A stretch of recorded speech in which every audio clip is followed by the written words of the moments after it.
السلام علیکم and hello every one. آج کی ویڈیو میں آپ کو بتاؤں گا کہ کیوں ایسا ہے کہ پاکستان میں 78 ایئرز میں ہم نے 4 دفعہ مارشل آرٹ برداشت کیا ہے اور انڈیا کی سیم ہی 78 ایئرز کی جرنی میں کبھی بھی ایک مارشل آرٹ بھی نہیں لگا. 1947 میں جب پاکستان آزاد ہوا تو اس کے محض 13 مہینوں میں قائد اعظم محمد علی جناح کی وفات ہو گئی اور پاکستان میں لیڈرشپ کا ایک ویکیوم آ گیا، جبکہ ہندوستان کے جواہر لال نہرو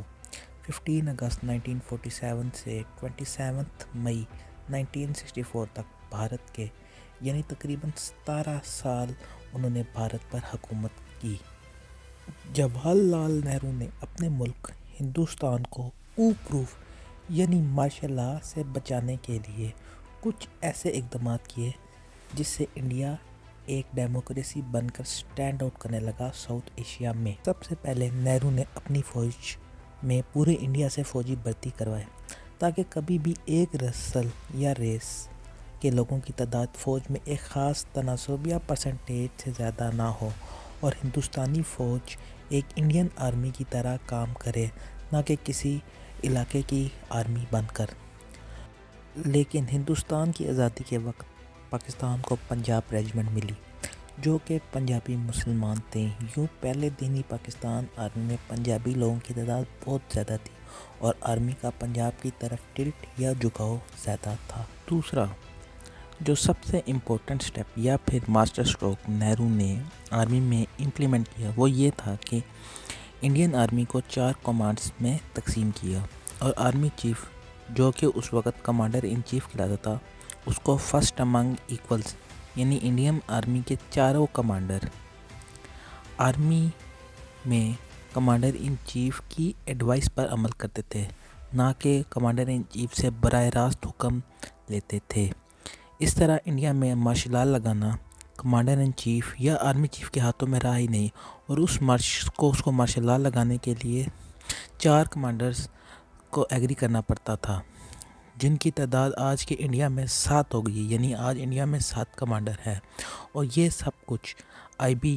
یا را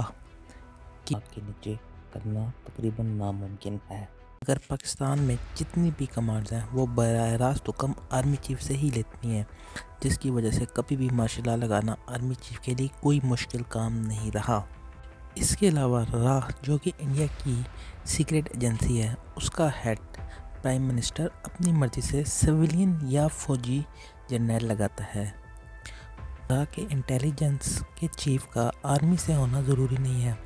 بلکہ وہ تو بہت دفعہ سویلینس بھی رہ چکے ہیں. انڈین را ایجنسی ہمیشہ منسٹری آف ڈیفنس کے انڈر ہوتی ہے اور تمام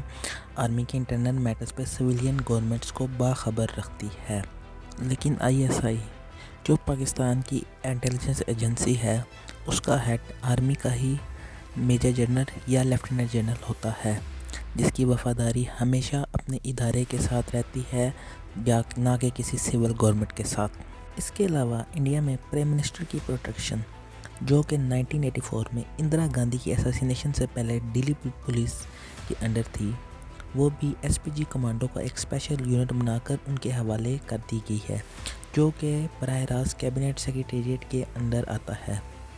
جس کا آرمی سے کوئی تعلق نہیں ہے. یوں مارشل لا لگنے کی صورت میں اگر کوئی پریزیڈنٹ ہاؤس یا پرائم منسٹر ہاؤس پر قبضہ کرنا چاہے تو اس کا مقابلہ اپنے ادارے سے نہیں بلکہ ایک اور ادارے سے ہوگا جو کہ ایک بلڈیسٹ بیٹل میں تبدیل ہونے میں وقت نہیں لگے گا.